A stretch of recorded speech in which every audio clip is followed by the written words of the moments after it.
আদা রসুন পেঁয়াজ, দুটো ডিম, এক বাটি বেসন, আর নিয়ে নিলাম ছোট বড় মিশিয়ে 3টে আলু। আলুটা কিন্তু আমি সিদ্ধ করে নিয়েছি। ব্যাস, এই নিয়ে চলে আসলাম আজকে আমি একটা নতুন রেসিপি। দেখো, আলুগুলো ভালো করে আমি মেখে নিয়েছি। তাতে দিয়ে দিলাম এক বাটি বেসন, লঙ্কার গুঁড়ো, হলুদের গুঁড়ো, নুন দিয়ে এবার ভালো করে মেখে নেব।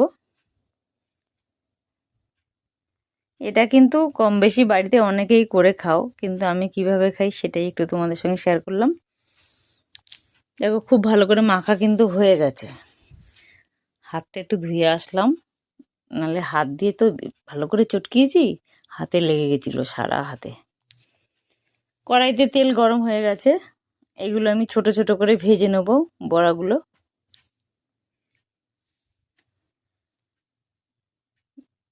বড়াগুলো ভাজার সময় কিন্তু গ্যাসের আগুনটা একটু কমিয়ে দিতে হবে। খুব বেশি আগুনে ভাজলে উপর থেকে পুড়ে উঠবে, ভিতরে কিন্তু বড়াগুলো কাঁচা থেকে যাবে, যেহেতু আলু রয়েছে, ডিম রয়েছে এর মধ্যে। তাই জন্য মিডিয়াম আঁচে ভাজতে হবে। দেখো, বড়াগুলো প্রায় আমার ভাজা হয়ে গেছে। সব বড়াগুলো ভেজে তুলে নিয়েছি। ওই যে তেল ছিল আর ডুমো ডুমো করে আলু কেটে রেখেছিলাম, সেই আলুগুলো তেলে দিয়ে দিলাম। আলুগুলো একটু ভালো করে লাল করেই ভাজবো আমি। খুব সিম্পল একটা রান্না। ঘরে আমরা ডিম মাংস যেভাবে রান্না করি সেইভাবেই রান্নাটা করছি, তাও একটু তোমাদের সঙ্গে শেয়ার করলাম। আলুগুলো দেখো ভালো করে ভাজা হয়ে গেছে। আলুগুলো তুলে নিয়ে ওই তেলে দিয়ে দিলাম গরম মশলা আর পেঁয়াজ কুচিয়ে রেখেছিলাম, সেইগুলো দিয়ে দিলাম। তোমাদের মূল্যবান সময় নষ্ট করে আমার পুরো ভিডিও দেখার জন্য অসংখ্য ধন্যবাদ তোমাদের সবাইকে। তোমরা সব সময় খুব ভালো থেকো আর সবাই সবার পাশে থেকো, সাপোর্ট করো। আমিও তোমাদের পাশে আছি সব সময়। দেখো, পেঁয়াজগুলো হাফ ভাজা হলো, দিয়ে দিলাম লঙ্কার গুঁড়ো, হলুদের গুঁড়ো আর আদা রসুন বাটা, দিয়ে দিলাম নুন, দিয়ে একটু ভালো করে নেড়ে চেড়ে নেবো। হলুদের গুঁড়ো আর লঙ্কার গুঁড়ো যেহেতু দিয়েছি, তাই মশলাটা পুরো উঠছে বলে একটু দিয়ে দেবো জল,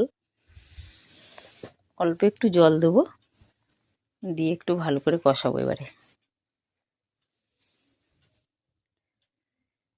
এটা আজকে আমার খেতে ইচ্ছা করলো, তাই আমি রান্না করলাম তোমাদের সঙ্গে, তাই একটু শেয়ার করলাম। কালারের জন্য দিয়ে দিলাম কাশ্মীরি লঙ্কার গুঁড়ো। আমার ভিডিও তোমাদের ভালো লাগলে অবশ্যই লাইক কমেন্ট শেয়ার করতে ভুলো না বন্ধুরা। দেখো, মশলা কষানো হয়ে গেছে, দিয়ে দিলাম ভাজা আলুগুলো। এই আলু দিয়েও একটু কষাবো, যেহেতু আদা রসুন পেঁয়াজ একটু ভালো করে না কষালে ভালো লাগে না।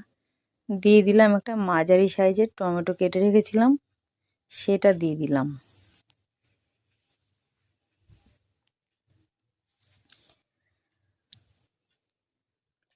এবারে দিয়ে দেবো জল, পরিমাণ মতন জল দিতে হবে। এই খাবারটা কিন্তু খুব পাতলা ঝোল ভালো লাগে না। আমি তো এইভাবে রান্না করি, তোমরা কিভাবে রান্না করো অবশ্যই কমেন্টে জানিও। আর তরকারিটা হয়ে আসবে যখন, তখনই কিন্তু বড়াগুলো দিতে হবে। বড়াগুলো দিয়ে খুব বেশি ফোটানো যাবে না, তাহলে বড়াগুলো আবার গলে যাবে, একদম ঘেটে ঘ হয়ে যাবে তাহলে। ওই জন্য একদম হয়ে আসবে তখন বড়াগুলো দিতে হবে, কেন বড়াগুলো খুবই নরম যেহেতু আলু দিয়ে করা। তরকারিটা পুরো কমপ্লিট আমার। দিয়ে দেবো একটু গরম মশলা বাটা। ঠিক আছে বন্ধুরা, সবাই খুব ভালো থেকো, সুস্থ থেকো। আজকে দুপুরে এটা দিয়েই ভাত খাবো। আমি খেতে বসে গেলাম, তোমরাও সবাই খেয়ে নাও। টাটা।